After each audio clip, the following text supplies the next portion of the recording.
Muy buenos días, estudiantes. Vamos a trabajar el día de hoy el tema de la reforma protestante. Bien, esto, ¿en qué contexto ocurre? ¿Qué es la reforma? Cuando hablamos de reforma y contrarreforma, es un tema que abarca un proceso dentro del continente europeo, enmarcado en los problemas de la Iglesia Católica y muchas de sus malas decisiones que tuvo alrededor del siglo XVI. Bueno, ya desde antes, desde el siglo XIV, XV, y bueno, esto ya terminaría en el siglo XVI con la pronunciación del monje alemán llamado Martín Lutero. Bien, menciona que aquí, a comienzos del siglo XVI, surge en Alemania un movimiento religioso reformista que rechazó el dogma católico y negó la autoridad del Papa.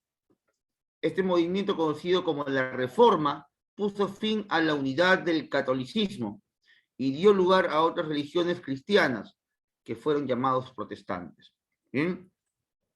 Entonces vemos que en el siglo XVI, desde Alemania, desde el país de Alemania, se va a dar la ruptura de la Iglesia Católica, justamente por las malas decisiones que habían tomado en muchos de sus encargos como la Iglesia de Cristo. La Iglesia Católica había cometido no solamente actos de corrupción, sino también actos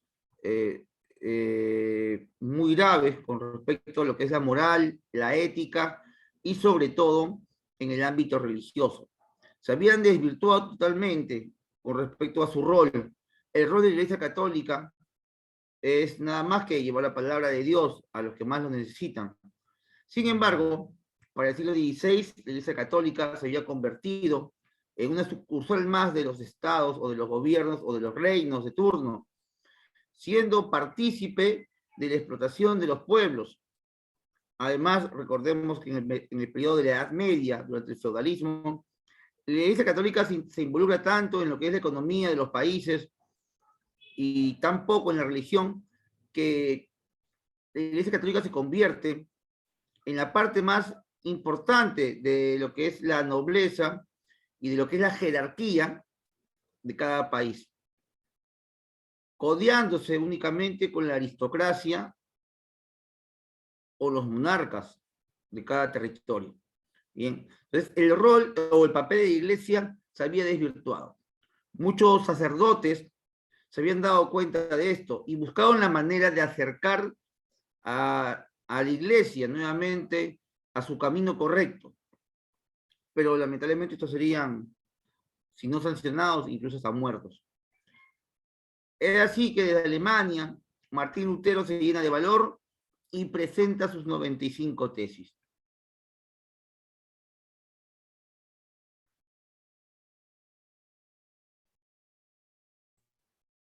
Menciona aquí cómo se rompe la unidad cristiana. En la actualidad, si hablamos de cristianos, hablamos de una infinidad de ramas o de tendencias. Me imagino que has escuchado del cristiano evangélico, del cristiano católico, del cristiano seguidores de Jesucristo y los santos de los últimos días.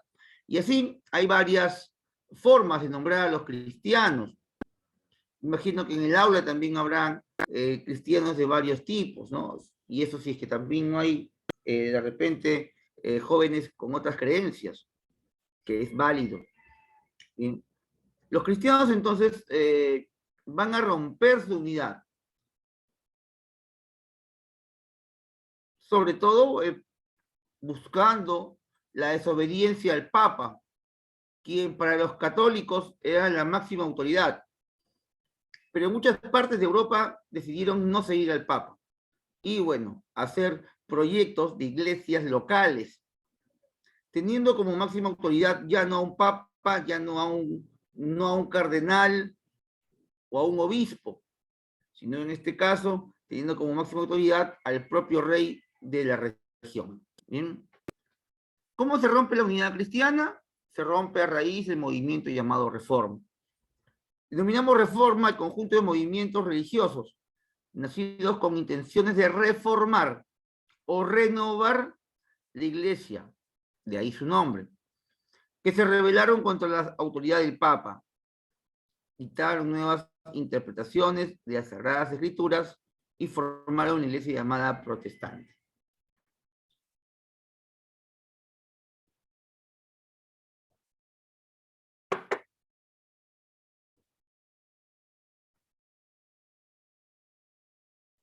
Los orígenes de la Reforma. Chicos, recuerden que la Reforma de la Iglesia Católica se da justamente desde adentro, de adentro hacia afuera, no es de afuera hacia adentro. Es decir, desde dentro de los católicos mismos, desde el clero, se busca esta reforma. Como te dije, se estaba llevando el camino de manera muy equivocada y muchos de los sacerdotes, curas, monjes, buscan llevar nuevamente a esta iglesia al camino correcto. En la búsqueda del camino correcto es que ocurre este movimiento llamado reforma. ¿Cuál es el objetivo de la reforma? No te olvides, únicamente reformar, no dividir, es reformar. Pero la consecuencia más grande de la reforma fue justamente la división. ¿Pero por qué se divide los cristianos? ¿Por qué se rompe la unidad de los cristianos y no simplemente se reforma o cambia algunas cosas que estaban mal? Es que luego de las ideas que surgen en Alemania, con Martín Lutero, vienen otras personas, ya con otras intenciones, y no era justamente la de reformar. Por ejemplo, Enrique VIII, cuando hace su reforma en Inglaterra, su único objetivo era separarse de la Iglesia Católica, romper la unidad para que Inglaterra pueda tener autonomía y decisiones propias. Y obviamente dentro de la agenda de Enrique VIII, una de las decisiones más importantes para él era seguir casándose. Él se casó 6 veces, y las 6 veces concluyó en 5 ejecuciones de sus ex esposas, porque cada vez que se casaba, él mandaba a ejecutar a su ex esposa. Entonces, vemos que la finalidad que se da en Inglaterra no es justamente una reforma positiva o una reforma que busque enmendar errores del Papa, sino simplemente la reforma de Inglaterra busca saciar los egos personales de un monarca llamado Enrique VIII. Lo mismo pasó en Francia y Suiza, donde el señor Calvino, quien conocería los beneficios de la palabra o del cristianismo, y con sus conocimientos en política y derecho, haría grandes planes políticos utilizando la religión. Es un tema muy extenso, chicos, así es. Las altas jerarquías eclesiásticas de aquel tiempo vivían en un lujo y riqueza exagerado, que a la larga el poder estatal anhelaba o ambicionaba, o incluso envidiaba. Cuando comienza la reforma, uno de los principales hechos que van a hacer o tomar es quitarle todas las riquezas a los clérigos. Imaginemos que en el Perú comienza la reforma. El Perú quiere separarse de la Iglesia Católica. Lo primero que hace el Estado, ¿qué es? Quitarle las tierras, quitarle las propiedades, quitarle los ahorros en los bancos. Y es lo que hacen los reinos en toda Europa. Ni bien comienza una reforma en un país, es apoderarse de sus bienes. Entonces vemos que la Iglesia Católica sería atacada no solamente por sus injusticias cometidas o por el mal camino que había decidido seguir, sino la Iglesia Católica sería atacada no solamente por creyentes, sino más que todo por estados que ambicionaban el estatus de la parte más alta de los católicos.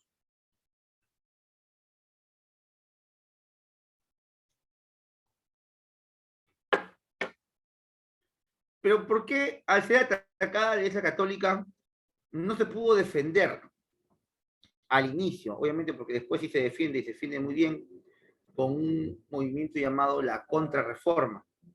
Bien. Al inicio no se defiende puesto que muchos de sus sacerdotes o monjes tenían una escasa formación política.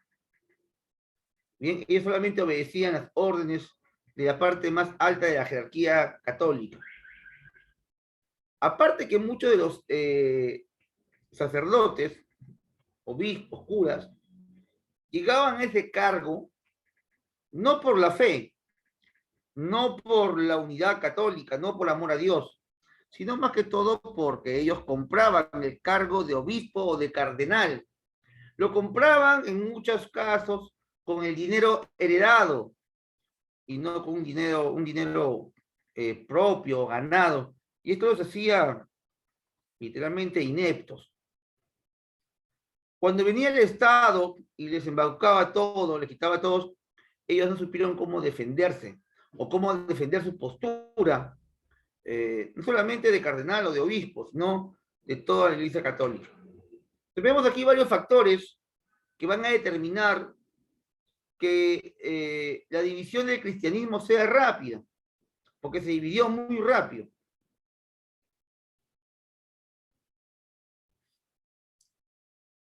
Uno de los motivos por lo cual se facilita esta reforma es que estalla un caso de corrupción muy grande, muy alto. Un escándalo único en la Iglesia, y que es la venta de indulgencias. Este escándalo consistía en que ahora los cristianos tenían que pagar para que Dios los perdone. Este pago es conocido como el escándalo de las indulgencias. Una indulgencia era un documento que emitía el papado, por lo que se compraba el perdón de los pecados. ¿Te imaginas, Carla, Juan, Geraldine, Martín, que para que Dios te perdone tú tengas que pagar? Es como que tú pagues tu mensualidad así de la academia, pero ya no por aprender, sino pagas una mensualidad para que Dios te perdone. Algo ilógico, ¿no? El perdón no tiene precio. Sin embargo, la Iglesia comenzaría a cobrar por el perdón de los pecados. Pero ¿por qué el Papa tiene esa idea tan loca, descabellada? Lo que ocurre es que en Bizancio, en la actual Turquía, el Imperio Bizantino, un baluarte del cristianismo oriental, había construido una iglesia majestuosa, posiblemente la construcción más grande hecha por los católicos o cristianos de aquella época. La iglesia de Santa Sofía se había convertido en la iglesia más grande del mundo. Y esto no estaba en Roma, esto estaría en Bizancio. Esto provocaría celos desde Italia, y es por eso que el Papa se le ocurre que para obtener fondos para construir una iglesia que pueda competir con Santa Sofía, bueno, qué mejor forma que adquirir fondos mediante las indulgencias. Tú has escuchado que existe la Ciudad de Vaticano, me imagino. En la Ciudad de Vaticano está la Basílica de San Pedro. Ya, esa basílica sería construida en su gran parte con el dinero de las indulgencias. Porque para construir esa basílica es que se da esta venta o este escándalo del perdón de los pecados.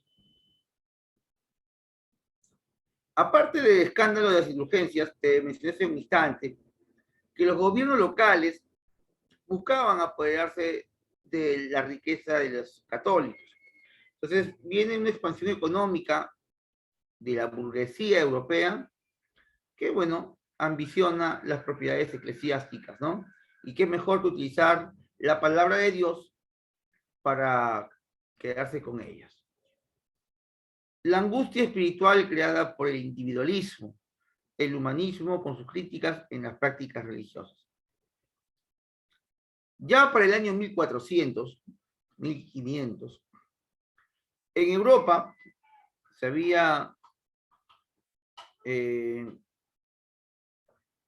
difundido las ideas del humanismo, que era una corriente filosófica, literaria, que habla del antropocentrismo, de que el hombre es el centro del universo, de que Dios no lo es todo, sino es parte del todo. Entonces, el humanismo trae ideas que van a hacer tambalear muchas de las doctrinas católicas de aquel tiempo. Ojo que el humanismo no es una corriente que esté en contra de la iglesia. El humanismo no está en contra ni de la iglesia ni de la religión. Pero sin embargo, ese antropocentrismo haría temblar muchos pilares de la fe medieval de los cristianos. Recuerda que hay muchos humanistas que fueron católicos y muy bien representados a nivel dogmático, filosófico, no solamente literario. Tenemos a Dante Alighieri, por ejemplo. No, me imagino que has escuchado de Dante Alighieri. A ver, ¿quién me dice una obra de Dante Alighieri por el chat? ¿Saben una obra de Dante Alighieri? A ver, muy bien, Ricardo, muy bien, Cristian, excelente. Otro más, podríamos hablar de Tomás Moro.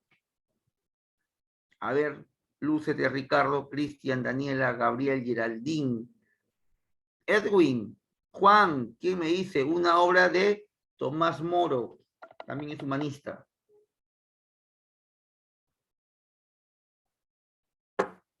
Utopía, excelente. Muy bien, Utopía. Bien. En el caso de la Divina Comedia, está relacionada al cristianismo. Y luego Tomás Moro, autor de Utopía, va a ser ejecutado por Enrique VIII.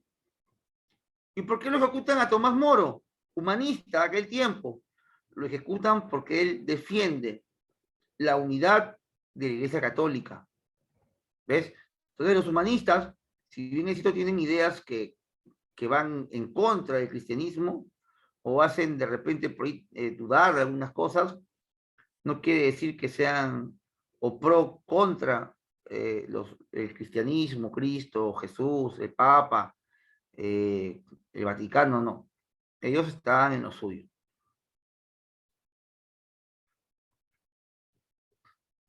Bien, este es el señor responsable del inicio de esta reforma. Él se llama Martín Lutero, es alemán.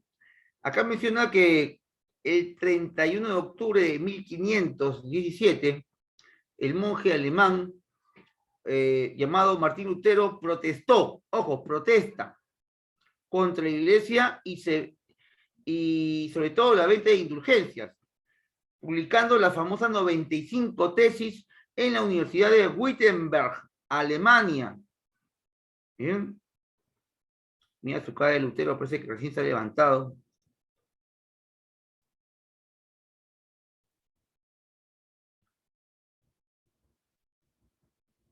Bien. Martín Lutero, jóvenes, tiene varias características singulares. Martín Lutero está con la mirada triste ahí, ¿no? Martín Lutero no se sentía bien de lo que ocurría en aquel tiempo. Cuando tú protestas contra algo, cuando tú reclamas algo, es porque tú sientes que es necesario, es justo. Cuando tú le dices, papá, tienes que pagar la matrícula, tienes que pagar la mensualidad de la academia, es porque tú sabes que es necesario. Papá, no, hijo, ¿qué pasa? Tengo que irme a la pichanga, no tengo. Que se acumule, después pago 2 meses. No, eso está mal. Y tú sabes que está mal, y por eso tú le reclamas. ¿No? De repente mamá se va al gimnasio y te deja cuidando el hermanito, la hermanita. Tú, mamá, ¿cómo vas a ir al gimnasio? ¿Quién va a cuidar a Bodoquito? ¿Quién lo va a cuidar? Ah, te molestas, te reclamas. ¿Por qué uno reclama? Porque siente que algo no está bien, no es justo. Pero tú cuando reclamas a tus padres, tú le dices, voy a dejar de ser tu hijo o tu hija. Bueno, de repente le dices, no en tu berrinche. Pero esto no está bien, no es normal. ¿Ya? Cuando tú reclamas por algo específico. No es que te quieras separar de tus padres o de tu familia. Bueno, en muchos de los casos. Igual ocurrió con Lutero. Él le reclama a la iglesia, pero no quiere decir que quería separarse de la iglesia. Él nunca se quiso separar de la iglesia. Es más, murió pidiendo perdón a la iglesia.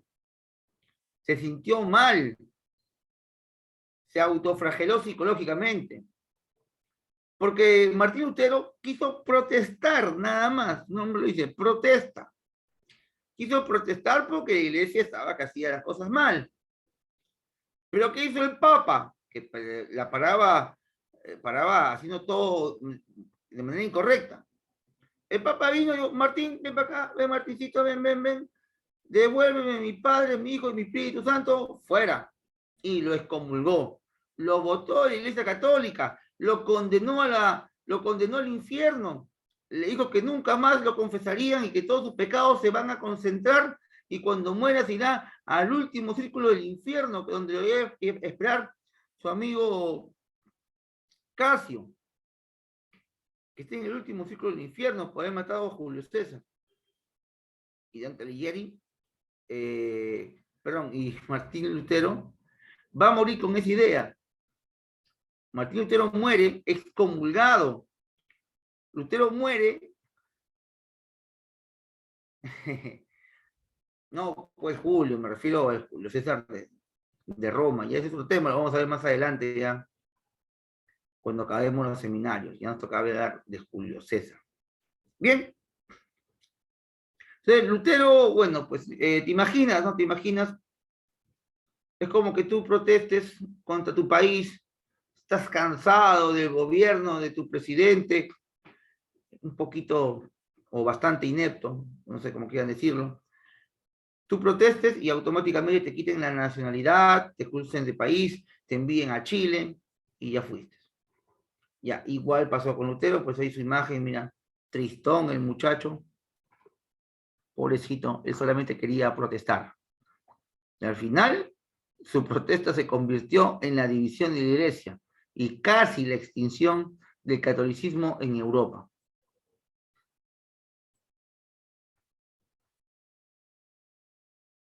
¿Quién fue Martín Lutero?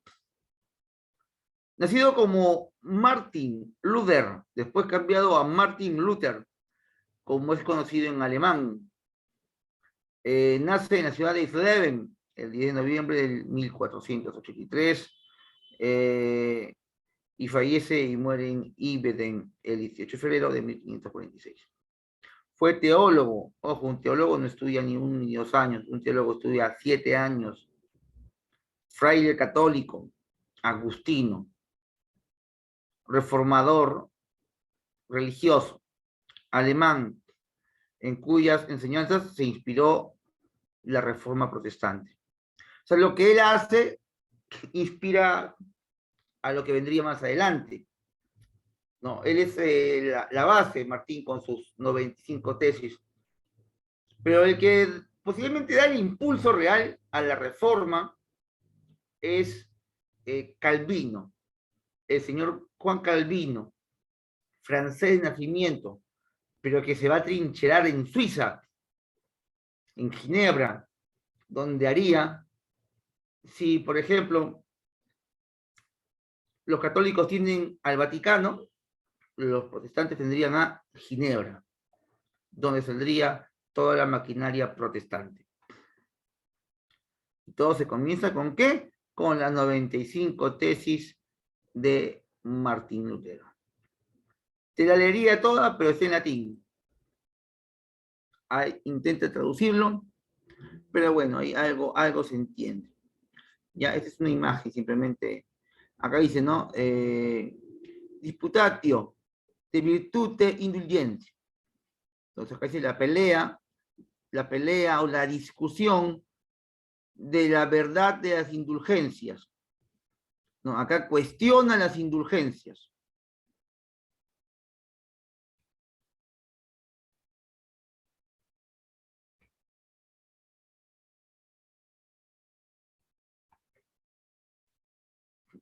Ahí está Lutero, que pone sus 95 tesis en Wittenberg, Alemania.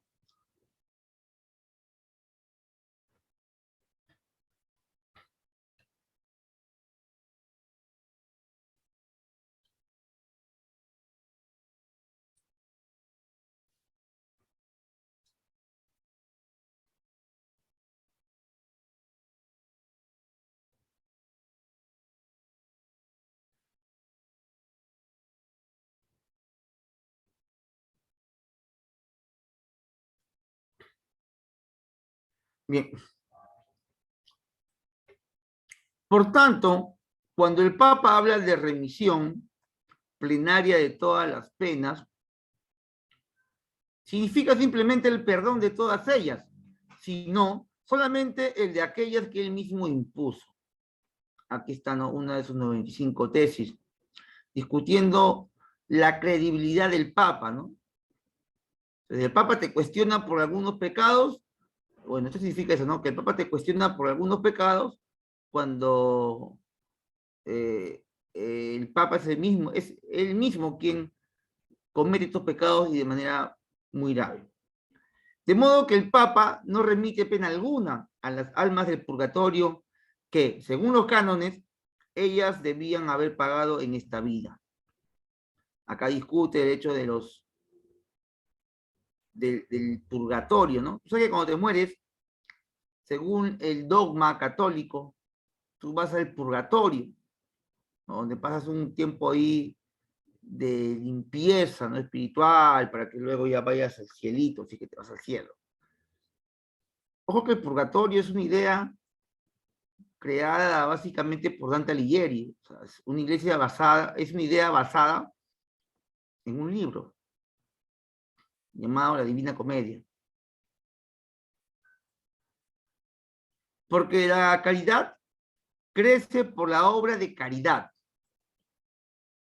Y el hombre llega a ser mejor, en cambio, no lo es por las indulgencias, sino a lo más liberado de la pena. Entonces, el hombre llega a ser mejor, según Lutero, por la caridad. Bien. La caridad es importante para él. Y menciona que la indulgencia solo te libra de culpa de tus errores.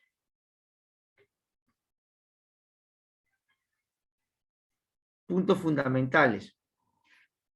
La salvación se debe solo a la fe y no a las buenas obras. Cada persona puede interpretar libremente la Biblia y no hay obligación a aceptar la interpretación de la Iglesia. Esto sí considero que es un error de Lutero. Y acá menciona que cualquier persona puede leer la Biblia. Y eso no es correcto, cualquiera no puede leerlo. Bien, porque si tú lees y lo interpretas de manera literal, vas a tener problemas, pues, ¿no? Porque recuerda que en el Antiguo Testamento hay cosas como las que dice que si alguien comete adulterio, tiene que morir apedreado o apedreada, ¿no? En el caso de la mujer, apedreada. Si tú engañas a Juancito, si tú engañas a Luchito, si engañas a Ronaldo, qué sé yo, a Ricardo, Fernando, a Cristian, si lo engañas, tienes que morir apedreado. ¿Te imaginas que engañen a Salomón y a su novia, la apedreen? No, pues eso, tú no puedes tomarlo al pie de la letra, te vas preso. Es un delito. Bien. Entonces, para poder interpretar la Biblia, tienes que tener conocimientos previos y obviamente una preparación muy buena.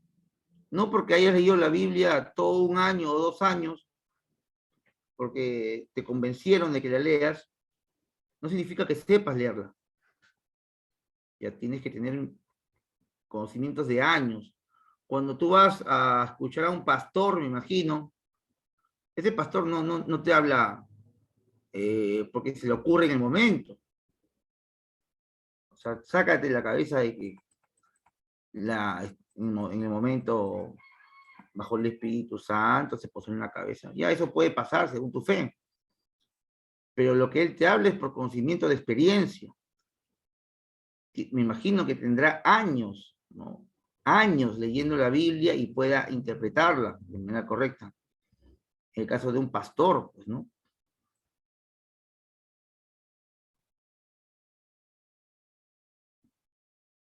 Claro, bueno, hay varios temas que se malinterpretan, Lucero.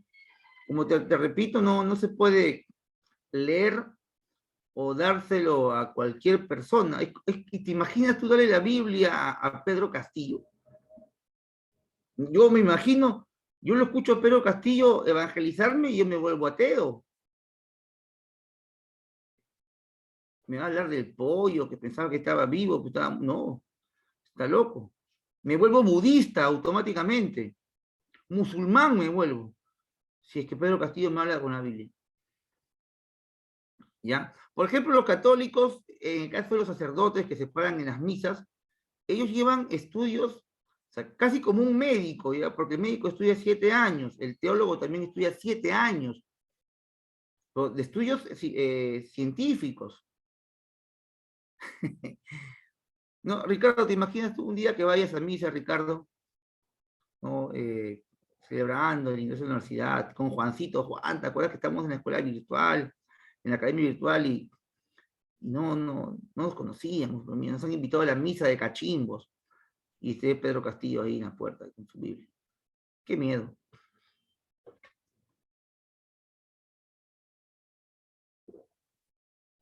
Por eso es importante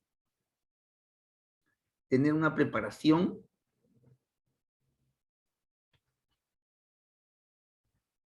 A su...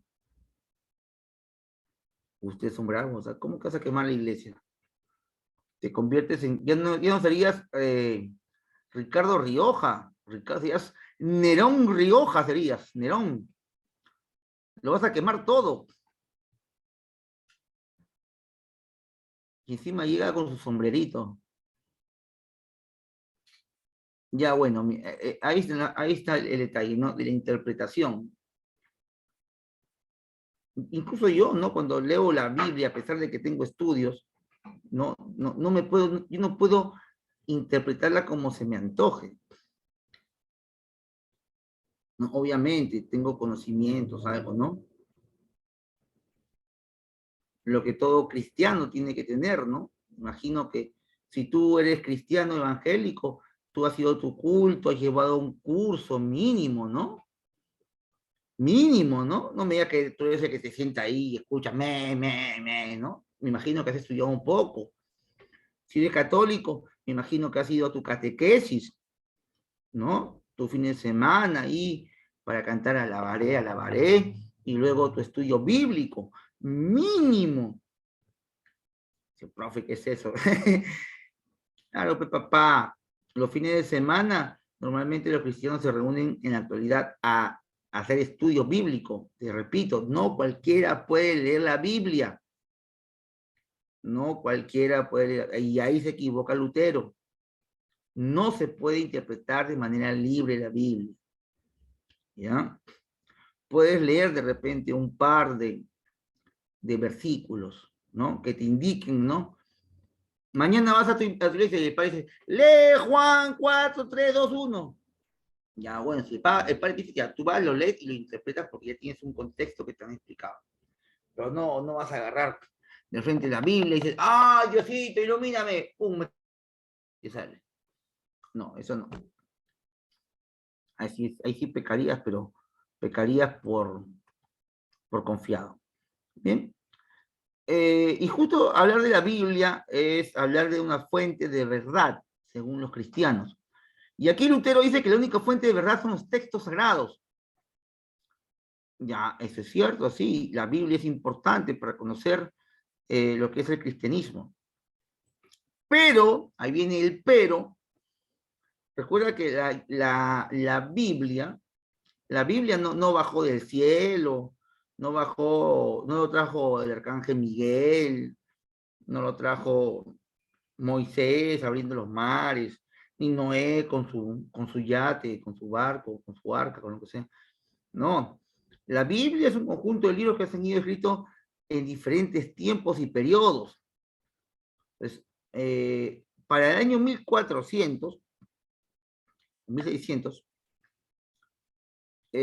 recién se estaba viendo el tema de la Biblia en sí, como un texto único. Recuerda que la primera Biblia impresa es la de Gutenberg, ¿no? Gracias a su imprenta. Entonces, el hombre que leía hasta el siglo XV, Biblias hechas a mano, ya, pero no había un canon, no había algo que dijera, esta es la Biblia original. Habían libros que hoy no puedes leer. En aquel tiempo habían libros de la Biblia que hoy en día no puedes leer. Por ejemplo, los evangelios apócrifos. Hay libros que se han obviado, se han sacado de la Biblia. ¿Y por qué los han sacado? Porque la gente comenzó con esto de la libre interpretación, lo leo como quiero. ¿Me entiendes? Entonces, la Iglesia Católica, al igual que la protestante, deciden sacar algunos libros, y de ahí en adelante se conocen como libros apócrifos o libros escondidos. Profe, ¿cuáles son esos libros? Esos libros los encuentras en el índex. El índex es el conjunto de libros prohibidos. Profe, ¿existe eso? Ya cuando tú escuchas la palabra prohibido, ahí sí, ahí quiero escuchar. Los libros prohibidos están ahí, por ejemplo, el Evangelio de Judas Iscariote, el Evangelio de María Magdalena. Bien, el Evangelio de María, no María Magdalena, sino de María, la mamá de Jesús, donde hablan de la infancia de Jesús. ¿Tú has leído la Biblia? Cuando lees la Biblia, tú vas a ver que solamente mencionan el nacimiento de Jesús, poco o nada de su infancia, y cuando es adulto. Y no hay ningún libro que hable de la adolescencia o de la niñez de Jesús.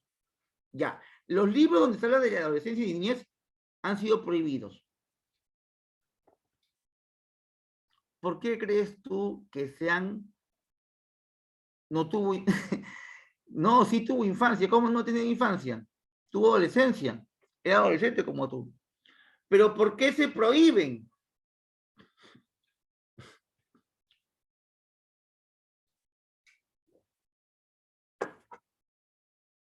Obviamente porque van a haber cosas que no vas a entender si no tienes preparación previa.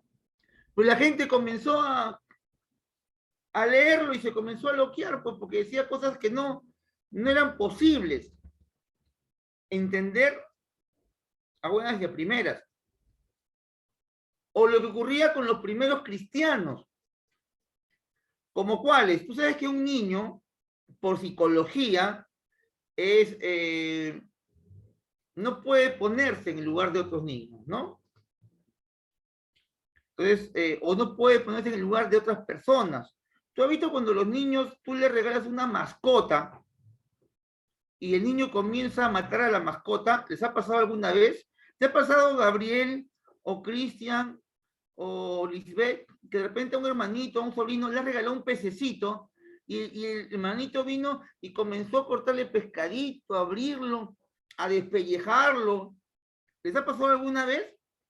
Yo vi una vez un niño, un sobrino, que le regalaron una tortuga y él agarró una cuchara y comenzó a sacar la tortuga del caparazón, pensando que estaba haciendo bien, y se voy a sacar la tortuga para que juegue y no le pese el caparazón. Pero la estaba matando. Ahí está, y la DIN sí lo ha pasado. Me dice, profesor, mi prima mató un gatito. Claro, ha pasado de repente que tuve un sobrino que agarra el pollito del cuello y lo estrangula. Claro, son toscos, no se dan cuenta de algunas cosas, ¿no? Ya, ¿y tú crees que cuando Jesús era niño no le pasó lo mismo? Y esta su otra compañera me cuenta algo más interactivo, me pone, yo vi como un niño le cortaba las orejas a su gato. Qué trauma. Ahí está, ya está que los chicos me cuentan ya. A ver, yo me dormí y maté a un pollito. Dios mío, qué trauma.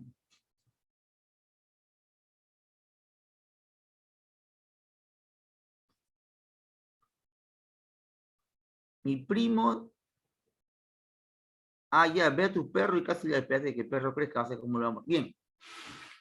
Pues, esas cosas hizo Jesús. Bueno, según los libros apócrifos. Según el texto de María Magdalena, menciona que Jesús de niño hacía eso, ¿no? Cuenta, por ejemplo, que Jesús agarró una palomita y le rompió el cuello. ¡Plac! Era un niño, no se daba cuenta. Y viene María y lo corre y dice, Jesús, eso no se hace, no puedes matar animalitos. Entonces Jesús se siente mal, ¿no? Porque es ser humano. Entonces es que por dogmas de la fe, Jesús es hombre y Dios a la vez. O sea, no es solamente hombre, es hombre y Dios. Entonces, ¿qué hace Jesús? Bueno, como es hijo de Dios, le pasó la manito y lo revivió. Dice que Jesús en su niñez solía hacer eso, revivir animalitos que él mismo mataba.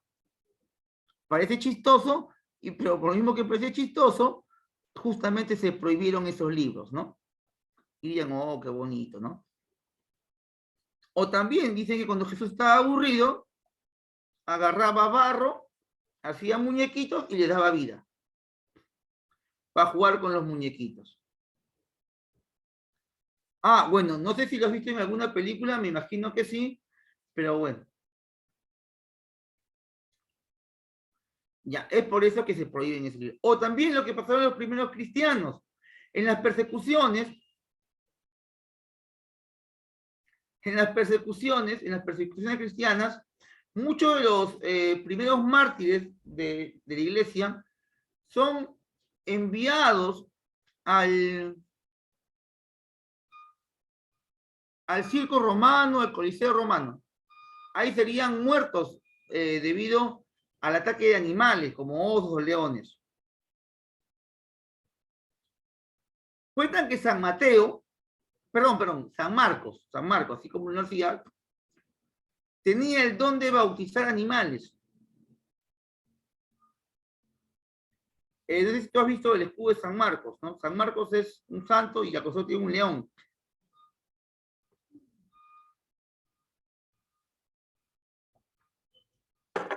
Mencionan que San Marcos tenía el don de bautizar animales y calmarlos. Incluso hay otros libros en los cuales mencionan que los primeros cristianos hacían hablar a los animales. Y ya para terminar con esto de los libros apócrifos o prohibidos, es uno de los más discutidos y conocidos, porque se ha ventilado páginas de este evangelio en tiempos actuales, es el evangelio de Judas Iscariote, donde Judas Iscariote ya no es el malo, donde Judas Iscariote es el bueno, donde en la última cena Jesús no pregunta quién me va a traicionar, sino según el evangelio de Judas Iscariote, Jesús ordena a sus apóstoles que lo traicionen, que lo vendan. Y eso tiene mucho sentido, porque solamente así lo crucificarían. Y si lo crucifican, él podría resucitar y cumplir el plan de Dios, que es salvarnos del pecado. Cuenta este evangelio de Judas que Jesús pidió a los apóstoles uno por uno que lo vendan ante los romanos para que lo puedan capturar. Ningún apóstol aceptó, excepto Judas Iscariote, poniéndolo en el papel del apóstol más valiente, porque fue el único que aceptó la misión más difícil, que era de vender al mismo Jesús. Y Jesús no preguntó, ¿quién de ustedes me va a traicionar? Sino él pedía que alguien lo traicione para que pueda cumplir el plan de Dios. Bien, dejemos los libros prohibidos. Después se van a confundir y me van a decir, profesor, ya no creo por su culpa. La fe católica tiene varios sacramentos, son 7. Son 7. Bien, pero Lutero se enfrasca solamente en 2. En el bautismo y la Eucaristía.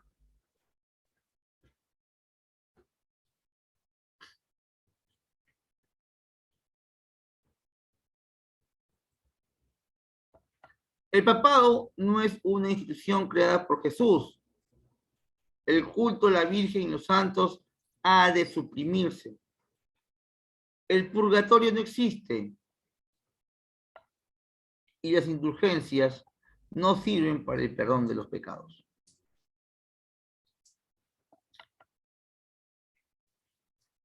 Vemos aquí la expansión de la Reforma Protestante. Todo comienza aquí, Alemania, Wittenberg. Pero rápido, bueno, obviamente con Lutero, de ahí se pasa hacia Suiza, Ginebra, con Calvino. Posteriormente, Enrique VIII, desde Inglaterra, creando la iglesia anglicana. John Knox, en Escocia, Edimburgo, y a lo largo de Europa, sería expandida esta reforma a Noruega, Suecia, Finlandia, Estonia, Letonia, y así muchos lugares de Europa.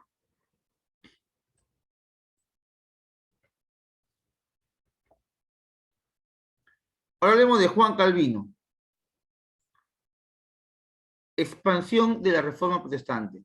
El calvinismo, si hablamos del calvinismo, hablamos de la doctrina surgida en Ginebra y se extendió por los Países Bajos, algunas regiones de Francia y las Islas Británicas. Su fundador fue Juan Calvino, defendía la predestinación, según la cual las personas estaban salvadas o condenadas antes de nacer. Antes de nacer, tú ya estabas predestinado.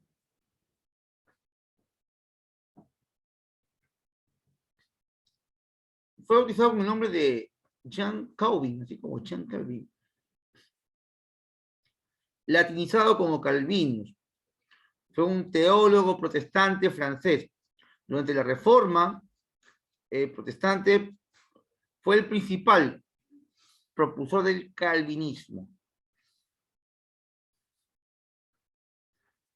Calvino, señores estudiantes, Calvino usaría las ideas de Lutero. Calvino ejercía como abogado, era asesor político de muchos príncipes y reyes, un hombre de buena familia. Calvino va a agregar un plus a esto de la religión. Él lo va a politizar 100%.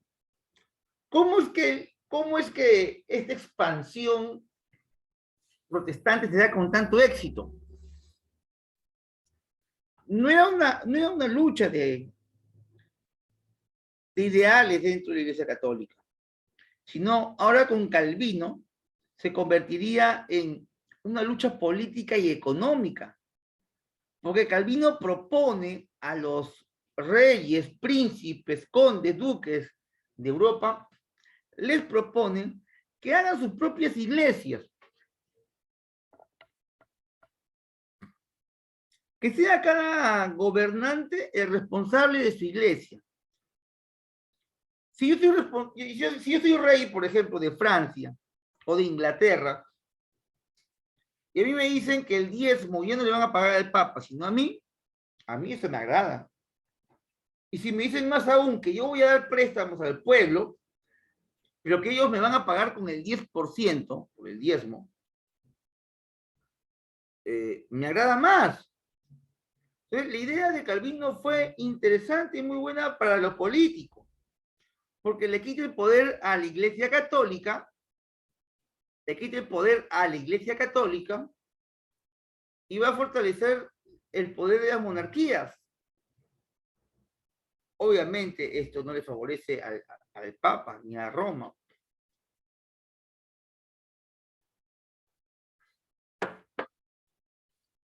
Vamos a ver el anglicanismo. Surge en 1534, cuando el rey Enrique VIII separó a la iglesia de su país de la obediencia del Papa, que se negó a aceptar el divorcio del rey. Posteriormente, la iglesia anglicana fue adoptando muchos rasgos del calvinismo. Vamos a dejar un segundo esto.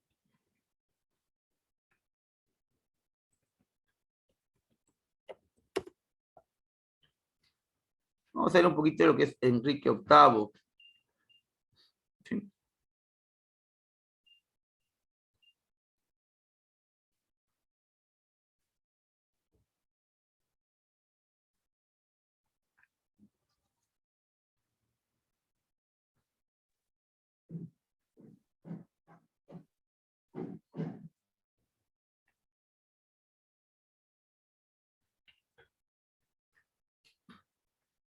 Voy a compartir un video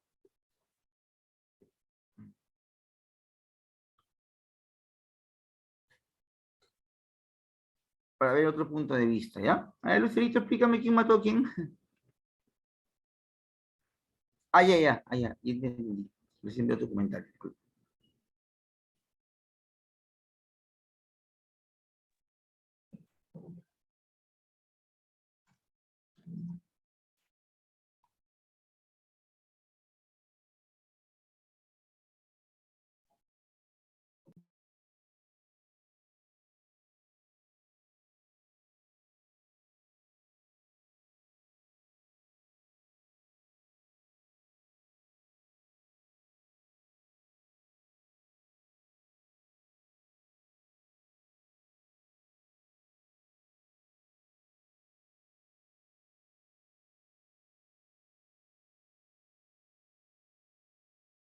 Famosos como lo fue Enrique VIII. Su reinado estuvo marcado por la intriga, las infidelidades, los divorcios, las guerras, el poder y la creación de una denominación protestante histórica que hasta hoy sobrevive.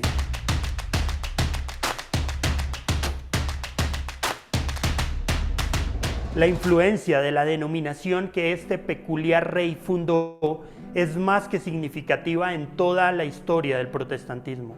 Pero la pregunta que todos nos hacemos hoy es, ¿realmente Enrique VIII fue protestante? Un comienzo prodigioso. Enrique nació en 1491 como el segundo hijo varón de Enrique VII. Era inteligente, guapo, talentoso en música y un ávido cazador y deportista. Era el único gobernante de Inglaterra y el hombre más rico del mundo a los 18 años de edad. Para cimentar la alianza de Inglaterra con España, Enrique se casó con Catalina de Aragón, la tía del rey español, que era también la viuda de su hermano. Cuando Enrique derrotó a Francia y Escocia en batallas sucesivas, su popularidad se disparó. Durante la década siguiente, hizo y rompió los tratados de paz. Se presentó a las elecciones como Sacro Emperador Romano, participó en la política de poder de Europa y centró su atención en la religión. Enrique siempre había sido un hombre religioso. Escuchaba misa 5 veces al día, a menos que estuviera cazando. Entonces solo podía oír 3. También estaba profundamente interesado en las disputas teológicas. En 1521, con el luteranismo llegando a las universidades inglesas, Enrique escribió una defensa del catolicismo. Un papa agradecido lo recompensó con el título de defensor de la fe, produciendo un heredero. En 1526, Enrique comenzó a buscar formas de poner fin a su matrimonio con Catalina, argumentando razones de Estado, ya que Catalina no le había dado un heredero varón. Para la desventura de Catalina, 5 de sus hijos varones habían nacido muertos. Solamente una hija llamada María había sobrevivido. Enrique necesitaba un heredero varón para asegurar una sucesión pacífica después de su muerte. Pero Enrique se había enamorado de una joven de 19 años llamada Ana Bolena, así que estaba desesperado por anular su matrimonio. Obtener una anulación era bastante fácil en el siglo XVI, si ambas partes querían una. Pero Catalina no estaba dispuesta y buscó el apoyo de su sobrino, nada más y nada menos que el emperador Carlos V. El emperador no quería ver a su tía deshonrada. El Papa Clemente, que necesitaba el apoyo de Carlos V, no tuvo más remedio que rechazar la anulación de Enrique. Cuando Ana Bolena quedó embarazada en 1532, Enrique se adelantó solo. Ya había obligado al clero a someterse a su supremacía en todos los asuntos eclesiásticos. Ahora se casaría con Ana en secreto. Hizo que su nuevo arzobispo de Canterbury, Thomas Cranmer, declarara inválido su matrimonio con Catalina y coronó a la reina Ana en 1533. Una lucha por el control. Cuando el Papa amenazó con excomulgarlo, Enrique obligó a todos a reconocer a los hijos de su nuevo matrimonio como herederos al trono. Luego se convirtió en la cabeza suprema de la Iglesia en Inglaterra. Disolvió monasterios, redistribuyendo sus propiedades entre sus nobles para reforzar su lealtad. Los monjes que se resistieron fueron ejecutados y su dinero y tesoro entraron en las arcas de la corona. Aún así, en una era de reforma, las reformas de su iglesia fueron conservadoras. Parecía querer una iglesia católica, una que siempre fuera leal a él y a Inglaterra. Así que mientras él se separaba de Roma, continuó defendiendo la transubstanciación, el culto a las imágenes, la invocación a los santos, la oración por los difuntos, la veneración a María y el celibato clerical. Además de esto, prohibió la lectura privada de la Biblia. A pesar de la gran división que provocó en la iglesia de su país, Enrique nunca estuvo dispuesto a convertirse en protestante. Como consecuencia, los protestantes ingleses fueron perseguidos, encarcelados, asesinados y muchos tuvieron que huir del país. Mientras tanto, Enrique estaba cansado de Ana porque solo le había dado una niña, llamada Elizabeth, así que falsificó acusaciones de infidelidad contra ella. La decapitó y luego se casó con Jane Seymour. Después de que dio a luz a un hijo llamado Eduardo, ella murió. Enrique se casó 3 veces más antes de morir. Y fue precisamente la muerte de Enrique lo que le dio la oportunidad a los protestantes de iniciar la reforma en Inglaterra. El alejamiento de Enrique VIII de Roma fue fundamentalmente por el control de la Iglesia inglesa, que ya se empezaba a llamar Iglesia Anglicana. Aunque instituyó medidas protestantes durante su reinado, como poner Biblias en inglés en todas las iglesias del país, y aunque siempre apoyó a su arzobispo de Canterbury, Cranmer, inclinado a los protestantes, Enrique se puso de parte de Roma en cuestiones claves de doctrina y práctica. Católicos o protestantes. Pero los eventos que puso en marcha Enrique no le permitirían a Inglaterra regresar al pasado. Durante el reinado de su hijo, Eduardo VI, que gobernó de 1547 a 1553, Inglaterra se volvió firmemente protestante. 2 consejeros de Eduardo, uno luterano y el otro calvinista, fueron claves, pero Eduardo murió rápidamente y las esperanzas de que el protestantismo avanzara murieron con él. La hija de Enrique con Catalina, María, ascendió al poder en 1553 y trajo al catolicismo de nuevo a Inglaterra. María asesinó a al menos 273 protestantes, mientras miles huían del país, pero el efecto de las hogueras y los juicios públicos tuvieron un efecto contrario entre la población. Cuando María murió en 1558, la mayoría de los ingleses respiraron con alivio y los protestantes renovaron su proyecto. Finalmente, la hija de Enrique con Ana Bolena, Elizabeth I, puso a Inglaterra en un curso permanentemente protestante. Así que el protestantismo inglés no le debe mucho a Enrique VIII, quien oficialmente abandonó a la Iglesia católica, pero nunca fue protestante. Él quería su propia versión del catolicismo. Nuestra perspectiva.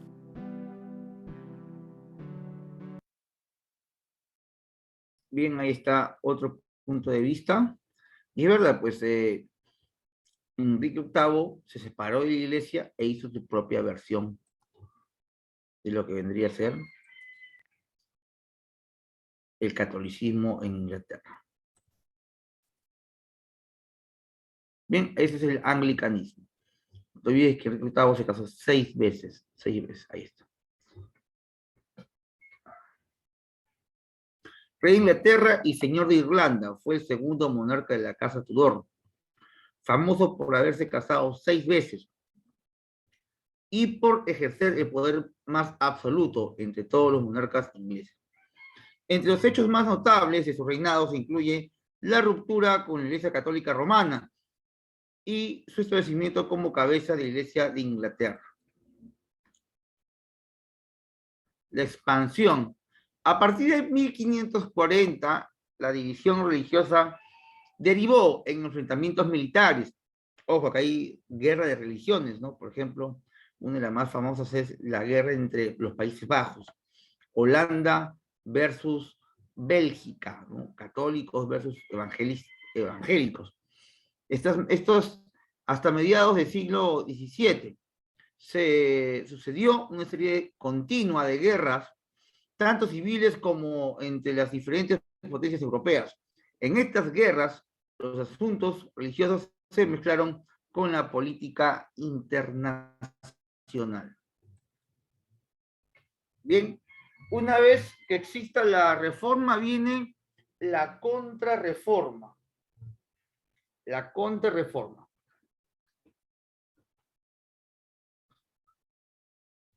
La Reforma Católica o Contrarreforma fue un movimiento de reforma dentro de la Iglesia en respuesta a la Reforma Protestante de Lutero, que la había debilitado. Denota el periodo de resurgimiento católico desde el pontificado del Papa Pío IV en 1560 hasta el fin de la Guerra de los 30 años. Sus objetivos fueron renovar la Iglesia y evitar el avance de las doctrinas protestantes. ¿Cómo comienza esta contrarreforma católica? Comienza con el Concilio de Trento. ¿Y qué es el Concilio de Trento? Es una ciudad. Fue un concilio general ecuménico. Ecuménico hace referencia a lo global, a lo universal. Bien, Concilio General Ecuménico de la Iglesia. Reunido entre 1545 y 1563, en el pequeño pueblo de Trento, en los Alpes, que aprobó una serie de decretos doctrinales con respecto a los dogmas. Primero, la disciplina, el papado y las órdenes religiosas, que permanecieron vigentes hasta que se reunió el siguiente concilio, más de 3 siglos después.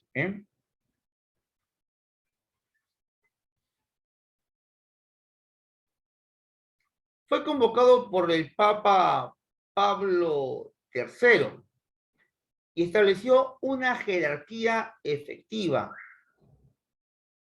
de supervisión para garantizar que el clero y los laicos observaran las nuevas normas de disciplina y ortodoxia que se esperaba de ellos.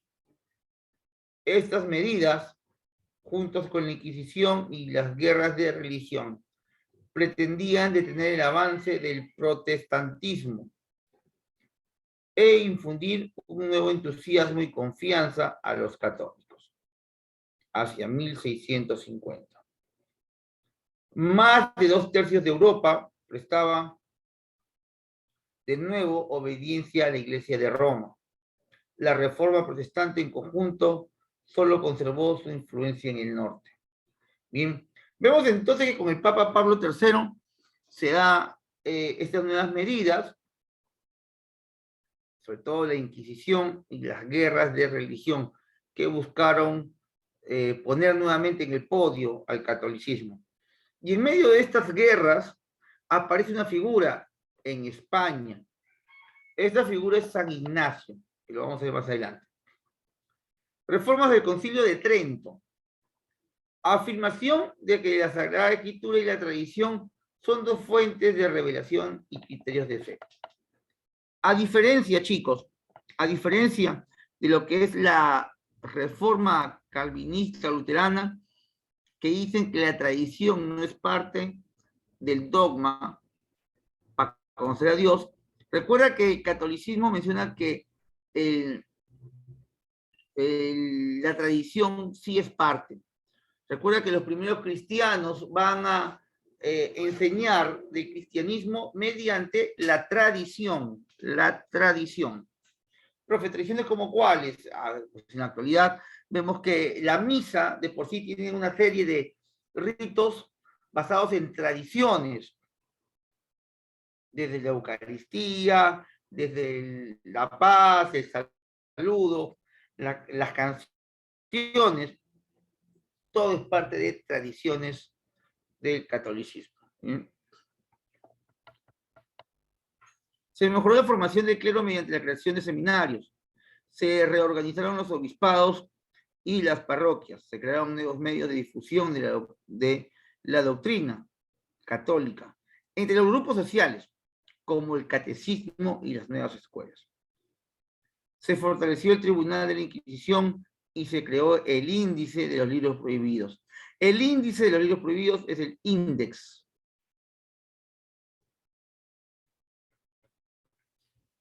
Se crea la Compañía de Jesús, o los llamados jesuitas, orden religiosa de clérigos regulares de la Iglesia Católica, fundada en 1534 por el español Ignacio de Loyola, junto con Francisco Javier Pedro Fabro, Juan Coduri, Pascosi Broet y Claudio Hayo en la ciudad de Roma.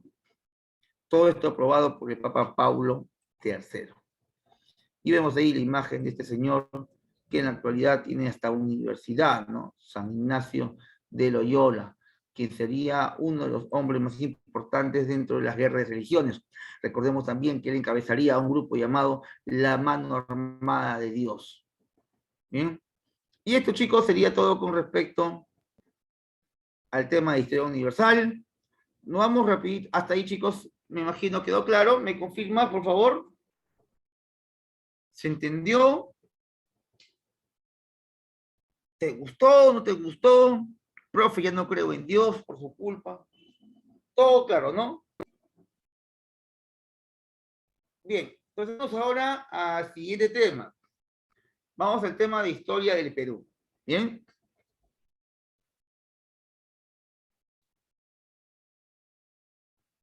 Recuerda que estamos en el mes de la patria, ¿no? En el mes de la patria, estamos en julio. Vamos a recordar que en el mes de julio se proclama la independencia. La independencia del Perú, estudiantes, la independencia del Perú, es un proceso, al igual que todo lo que ocurre en la historia, que tiene muchas aristas. Vamos a ver aquí algunos detalles importantes. La historia del Perú y su independencia, chicos, no es de repente como nos contaron en el colegio y nos dijeron, oh, gracias a San José de San Martín, Simón Bolívar, o como escuché le pasar ahí a un amiguito, a un chamito aquí del barrio, que me dice que por ellos somos independientes, que Bolívar, ¿no?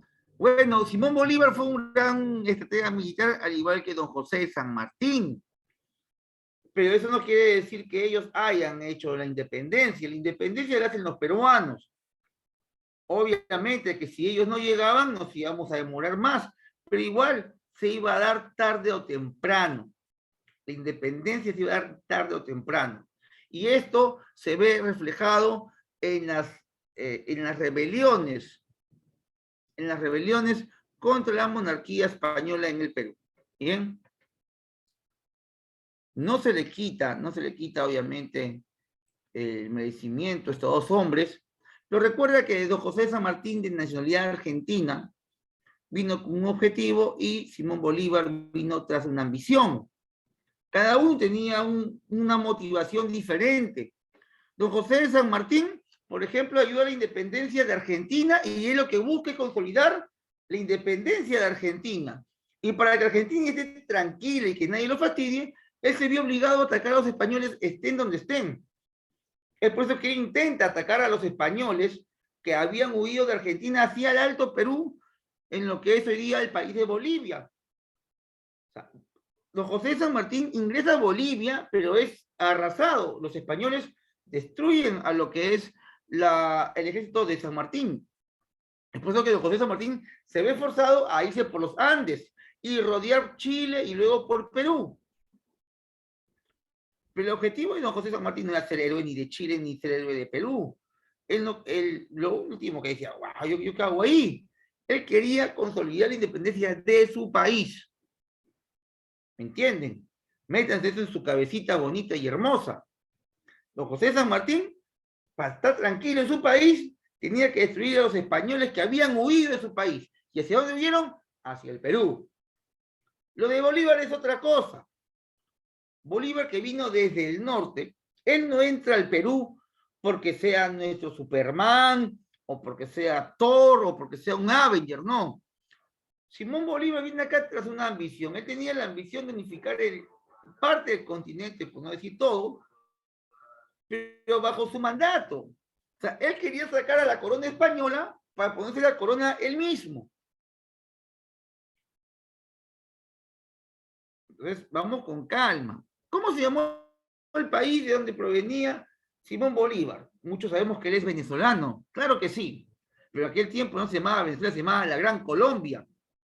A ver, vete a Colombia y dile tú a un colombiano que la independencia lo hicieron los venezolanos.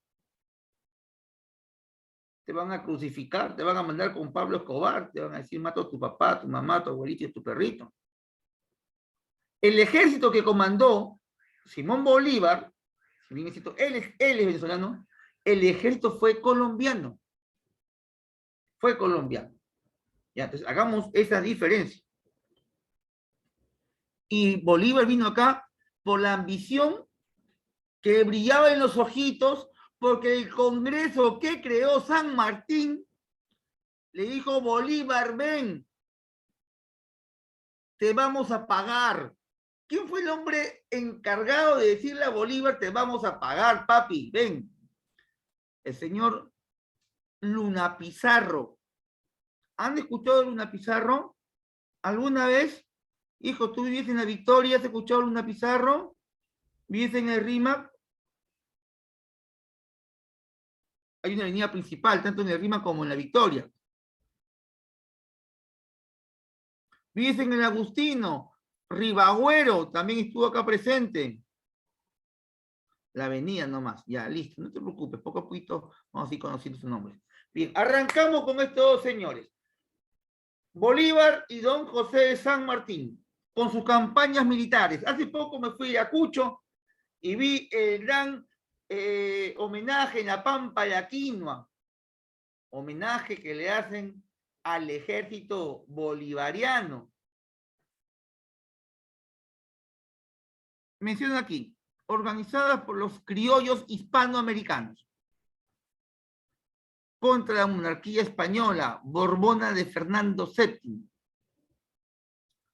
respaldados por criollos de provincias y sectores populares, también por hacendados y comerciantes de Lima. Recordemos que en el periodo de la independencia del Perú, aproximadamente en 1820 y algo, porque la independencia se da en el 21, pero ya desde antes, se veía una convulsión, un mundo ajetreado. En Europa, de donde venía nuestra monarquía española, se daban muchas guerras, las famosas guerras napoleónicas. Napoleón Bonaparte, desde Francia, había invadido toda Europa, le faltaba más Inglaterra. Ahí había invadido justamente España, de donde es Fernando VII. Fernando VII, con su padre, deciden que en América se creen juntas de gobierno para que lo apoyen desde América, pero al final no lo apoyaron.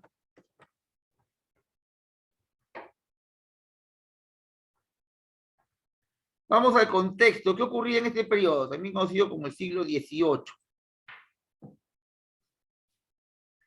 En América del Sur, corrientes libertadoras.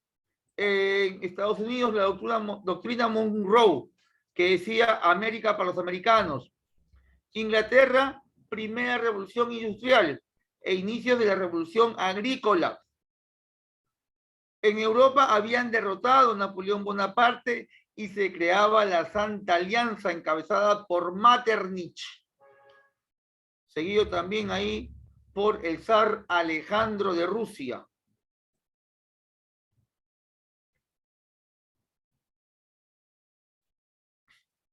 ¿Qué pasaba en el mundo en los años de la corriente libertadoras? Te mencionaba la primera revolución industrial, siglo XVIII y luego siglo XIX. Se da en Inglaterra, donde la principal fuente de energía era el vapor. Además vemos la restauración, luego de las guerras napoleónicas y de vencer a Napoleón, se da la restauración y la Santa Alianza, encabezados por Alejandro de Rusia y Metternich de Austria. Estados Unidos y su doctrina Monroe, América para los americanos. ¿Cuáles fueron las causas de las guerras de independencia? ¿Por qué el Perú se quiere independizar? ¿En realidad el Perú quería independencia o solamente fue un pequeño sector? Bueno, en realidad la independencia que se da en el Perú es una independencia política, porque nos independizamos de España en el gobierno, pero es una independencia incompleta, porque la independencia económica, social, religiosa, seguía atada a Europa. Dejamos de depender de los españoles para ser dependientes de Inglaterra. Y el día de hoy, después de 200 años, seguimos siendo dependientes, pero ahora de Estados Unidos. Nuestra independencia es algo ficticia. No se dio al 100%. Y es algo que ya lo había vaticinado don José de San Martín.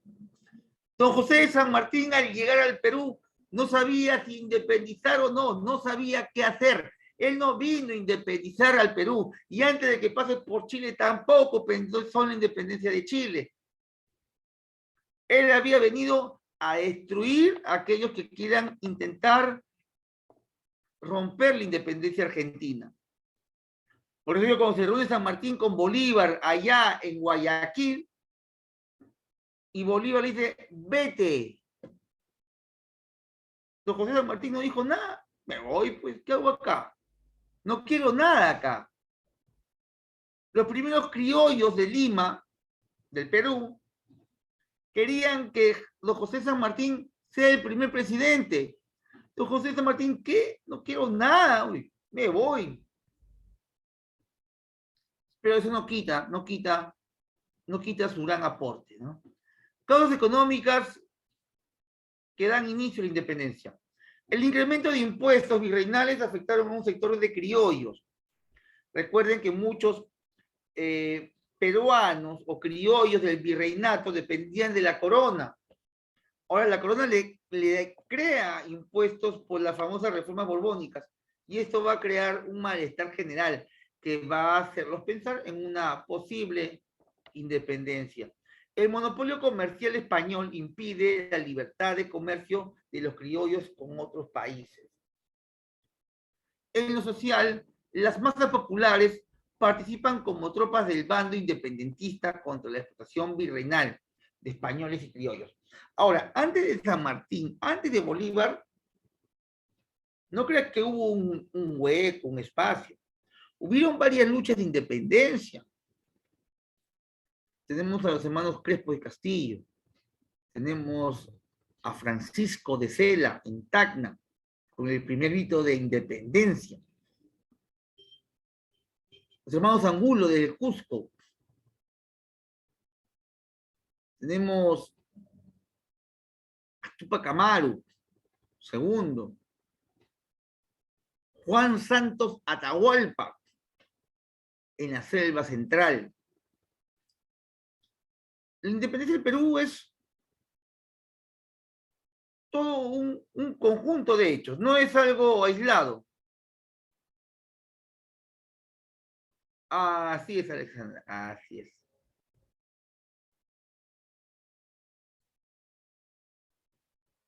Ojo que Tupac Amaru, cuando pelea por la independencia, no es que se le haya ocurrido, oh, quiero la independencia del país. No, para nada. Tupac Amaru vivía feliz con los españoles. Tupac Amaru era hincha del rey. Pero ¿por qué Tupac Amaru se rebela? ¿Por qué se opone a la corona europea? Porque le ponen impuestos, pues, en las famosas reformas borbónicas. Le quitan territorios, le quitan ganado, le quitan privilegios. Como le quitan sus comodidades, Tupac Amaru decide rebelarse. ¿Bien? Causas ideológicas, influencia de la Ilustración, de los proyectos políticos de los criollos americanos. Dichas ideas fueron desarrolladas en las logias. ¿Qué es una logia? Son grupos cerrados, grupos sociales cerrados. De repente tú perteneces a uno. Hoy en día hay grupos sociales pequeños. De repente eres un emo. Los emos son un grupo social cerrado. De repente eres, qué sé yo, perteneces a una iglesia, que es un grupo cerrado, con una creencia en común. Habían logias en este periodo o grupos cerrados. Entre ellos llegaron los masones.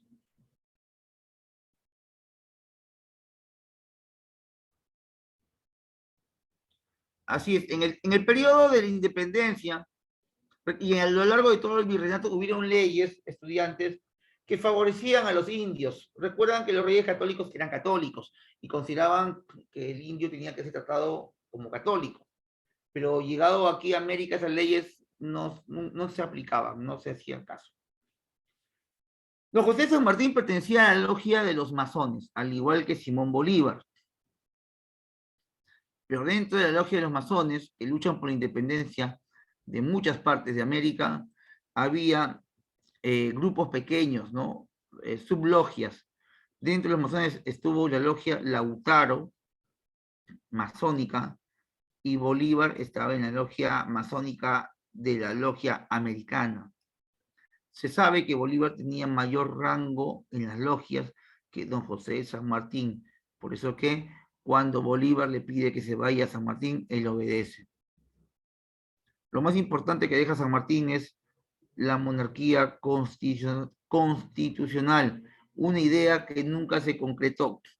Don José de San Martín se dio cuenta que el Perú no podía independizarse, no había gente preparada. Han pasado 200 años y tenemos el mismo problema. No hay quien nos gobierne. Mira, 200 años después, seguimos con el mismo problema que tuvo don José de San Martín. No tenían a quién elegir. Entonces no te asustes cuando veas a tu presidente que es un inepto. Esto ya pasó desde el inicio de la República. Hemos tenido muy pocos presidentes buenos, contados solamente con esta palma, con esta mano. 5 presidentes buenos es exagerar. De ahí todos han sido paupérrimos.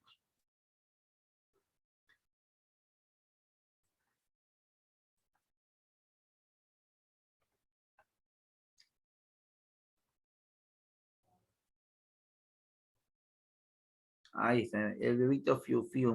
Esa es una reverenda, discúlpense, me hierve la sangre cuando... Vizcarra es un delincuente. Es un delincuente y la gente... ¿Cómo usted encontrármelo y decir en su cara, usted es un delincuente?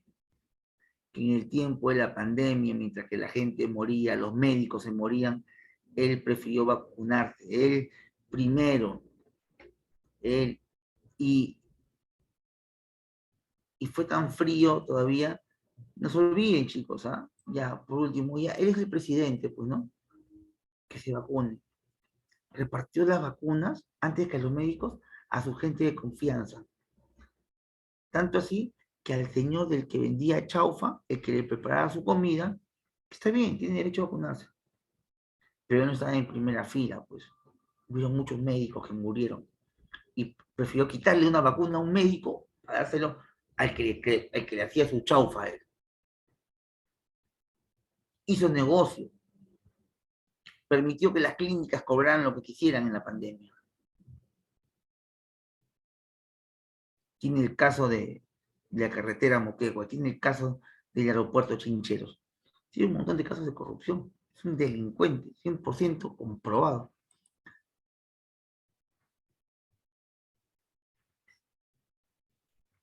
Así es, ¿no? Así, excelente, Alexander, excelente, excelente. Idealizamos, ¿no? Yo no, bueno, la gente le poca conciencia política. Veamos este mapita, a ver, ¿qué me dice esto?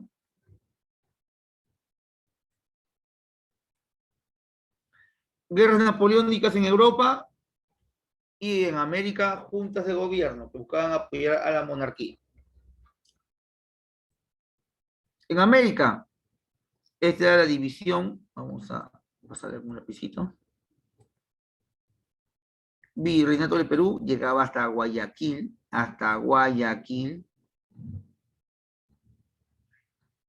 Esto era nuestro territorio. Esto sería lo que luego conocemos como la Gran Colombia, incluido Panamá. Panamá era parte de Colombia. Luego se independiza con ayuda de Estados Unidos. Bueno, Portugal es otra cosa. El Virreinato del Río de la Plata. Cuando don José de San Martín intenta atacar a los españoles que huían de Argentina, quiso entrar por acá, por el Alto Perú, pero no puede, pues es derrotado. Y luego vendría ya por Chile. Acá hay tres batallas. Hay tres batallas.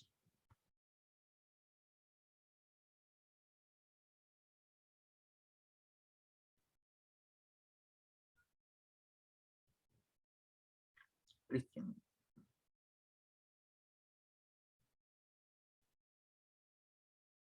No entiendo, Cristian, tu comentario. A ver si puedes detallármelo. Los antecedentes en Europa, guerras napoleónicas, ya lo hemos visto. En América del Sur, juntas de gobierno que buscaron apoyar a la corona española, juntas en Caracas, que en resumen quiso apoyar a la corona, pero al final se rebeló, al igual que Bogotá, Quito, La Paz, Santiago, Buenos Aires. En Perú, Francisco de Cera se rebelaba. Ah, ya, listo, Cristian. En Huánuco, Juan José Crespo y Castillo, y en Cusco, los hermanos Angulo, Mateo, acá dice Mateo, es Mateo Pumacagua.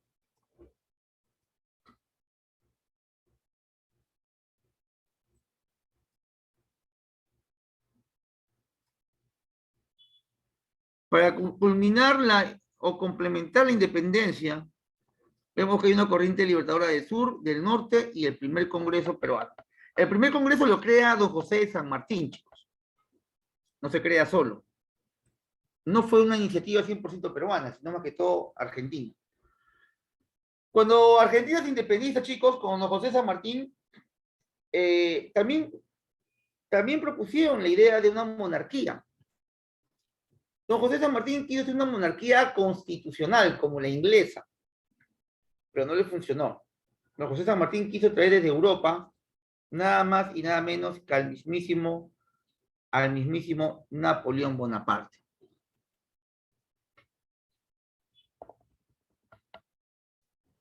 Veamos las campañas ahora, las campañas.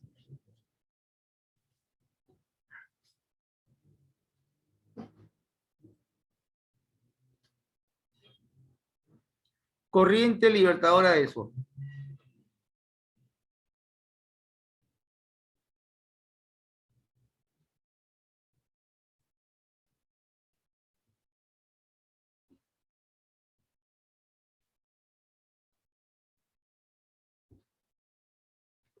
Es dirigida por don José de San Martín.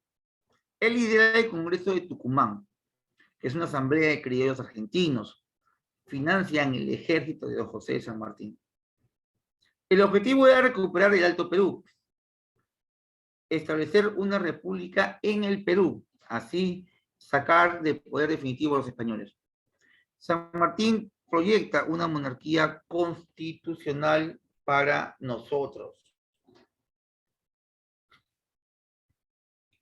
Parte de este proyecto de llegar al Perú lo obliga a San Martín a ir por Chile, ¿no? Y se da la independencia, apoyado por soldados y tropas inglesas. Profe, ¿y por qué los ingleses? Porque los ingleses buscaban quitarle el poder o el dominio español en América.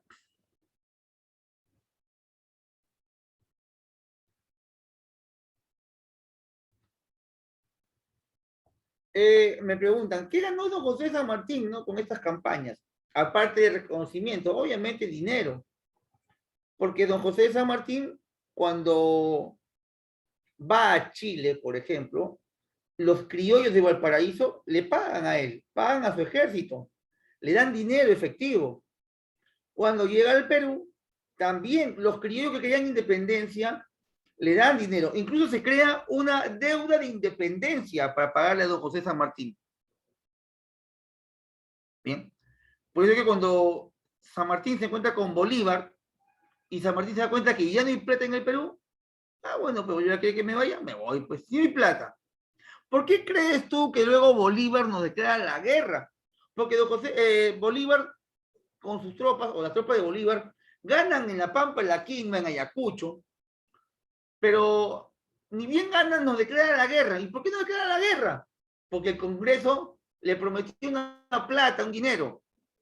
Y como no teníamos de dónde pagarle, nos declaró la guerra. Es más, por la deuda que teníamos, se crea Bolivia. Sucre, su general, decide apoyar la independencia de ese lugar y en honor a su jefecito le pone Bolivia. Bien, con respecto a Chile, campaña Chile, independizar a los criollos chilenos del dominio de los comerciantes de Lima. Aquí había una pugna.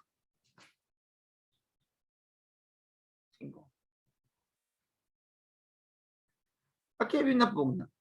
Los limeños de Lima, del Callao, con los criollos de Valparaíso, los dos puertos más importantes de la región. Obviamente, el Callao era mucho más importante y Valparaíso quería quitarle ese dominio. En Chile hay dos bandos, el ejército de don José de San Martín contra el de Mariano Osorio, financiado por comerciantes de Buenos Aires, los de San Martín, y chilenos, y el ejército de Osorio, comerciantes de Lima. Obviamente Lima aún está independizada y estos eran realistas. Consecuencias, se declara la independencia de Chile. El directorio dirigido por O'Higgins y Chile financia la independencia del Perú. Imagina, Chile pagó la independencia del Perú, o al menos la primera parte. En este trayecto de la campaña de Chile estuvo la batalla de Chacabuco, Cancha Rayada y Maipú. Chacabuco es una victoria, es un éxito. Cancha Rayada, derrota. Y Maipú es una victoria.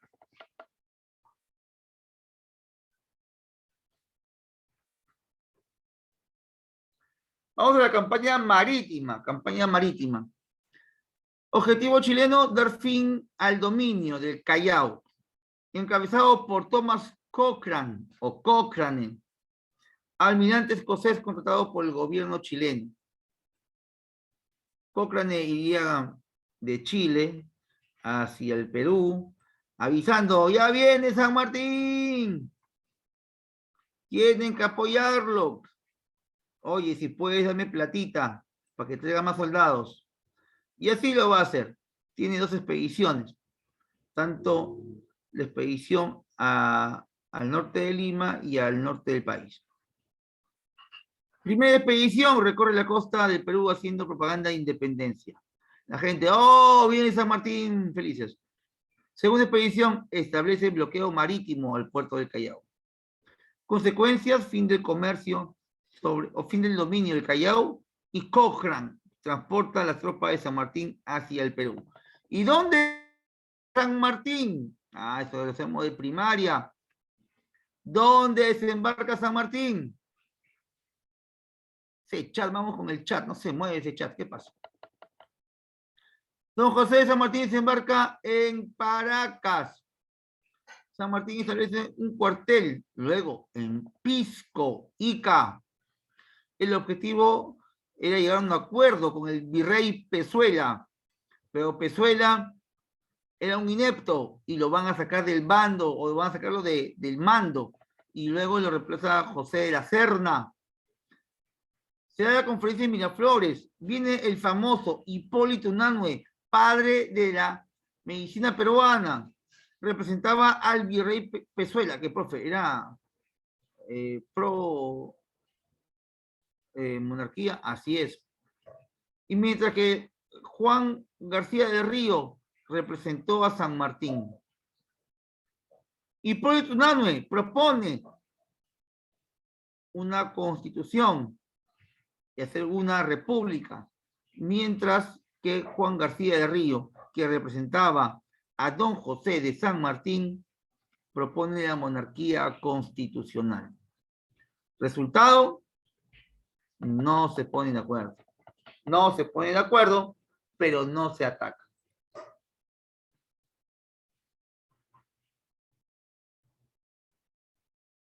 Vienen las campañas en el Perú.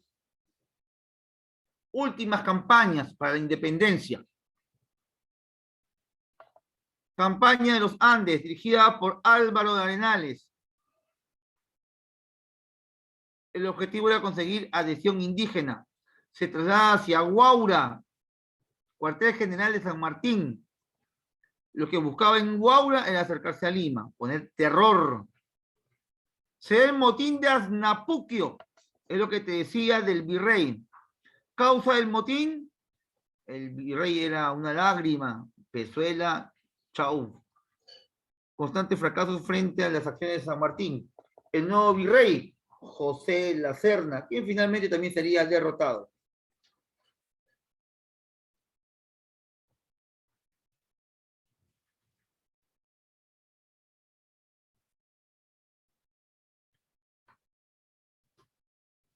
Así es en el puerto de Paracas, donde van los turistas.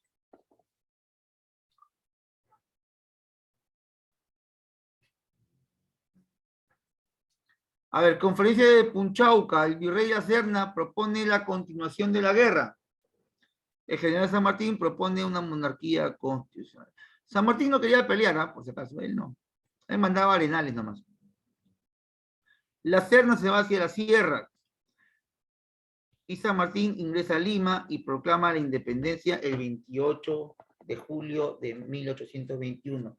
La proclamación de la independencia es algo simbólico, chicos. El Perú aún estaba independiente, el Perú aún estaba bajo el mando del virrey La Serna, quien tenía el apoyo de los indios de Cusco, de Ayacucho, de Huancavelica, del Alto Perú. Bien, él tenía el apoyo. Y este trabajo de San Martín lo va a complementar luego Bolívar. Cuando José San Martín llega a Lima, los criollos que querían la independencia le piden que sea el presidente. Él no acepta. Sin embargo, acepta el rol de protector del Perú. Definición: gobierno provisional de San Martín. Objetivo: establecer condiciones para una monarquía. Estatuto provisional. Él crea 3 ministerios: de Hacienda, de Guerra y de Recursos Económicos. Ahí está. Hipólito Unanue, Bernardo de Monteagudo y Juan García de Río. Pero de repente la obra más importante fue crear el Congreso, el primer Congreso. Y eso se da en el protectorado de don José de San Martín. Ni bien llega, lo primero que hace es ponernos o endeudarnos con los ingleses. Préstamos económicos. Se da la ley de libre comercio, fin del monopolio español. Objetivo: abrir el mercado peruano.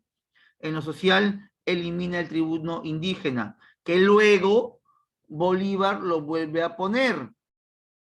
Ley de vientres: todo aquel que nazca de ahí en adelante sería libre. Objetivo: respaldo social, pero lamentablemente esto perjudica a la élite peruana. Política: en lo político, Misión García de Río gestiona la venida de un rey para el Perú. Esto fracasa. ¿A quién quiso traer? Quiso traer a Napoleón Bonaparte. Se crea la Orden del Sol. Objetivo: establecer la monarquía sustentada en una corte de nobles. En lo ideológico, se da la sociedad patriótica. Debate ideológico entre monarquistas y republicanos. Objetivo: ganar respaldo para una monarquía que nunca se va a dar.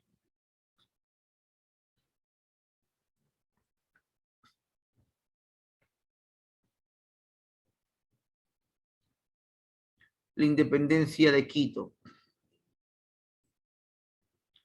El protectorado de San Martín envía tropas hacia el norte al mando de Andrés de Santa Cruz. El objetivo fue apoyar las tropas de Bolívar en la lucha contra los realistas para lograr la independencia de Quito. Esto ya es. Bien, y aquí viene pues, ¿no? el debate sobre las reformas del gobierno de Perú. Republicanos versus monarquistas. En los republicanos destaca Faustino Sánchez Carrión, con su periódico La Abeja Republicana. Contra los republicanos estaban los monarquistas. Estaba Bernardo de Monteagudo. Ambos van a exponer sus posiciones. Faustino Sánchez Carrión estuvo en contra de la monarquía. Pero aquí todos querían monarquía. Y Bernardo de Monteagudo estaba en contra de la república. Decía que el Perú no estaba preparado y tenía razón. se da la entrevista de Guayaquil entre Bolívar y San Martín, donde lamentablemente Bolívar se queda con lo que es el Ecuador, San Martín se retira del Perú. Temas tratados, apoyo militar de Bolívar a San Martín, Bolívar no se lo dio nunca, posesión de la provincia de Guayaquil, pasó a la Gran Colombia, y forma de gobierno para el Perú. En todas no se pusieron de acuerdo. ¿Y, chicos? Y así vamos a terminar lo que es la independencia del Perú, que luego lo culmina o lo complementa Bolívar en la corriente libertadora del norte. Y chicos, espero que se haya entendido, que te haya gustado, y ahora que estamos en fiestas patrias, tengas de repente, hayas refrescado algo que ya sabes. Justamente los seminarios son para eso, para que tú puedas tener temas importantes en tu formación. Bien, ahí nos quedamos.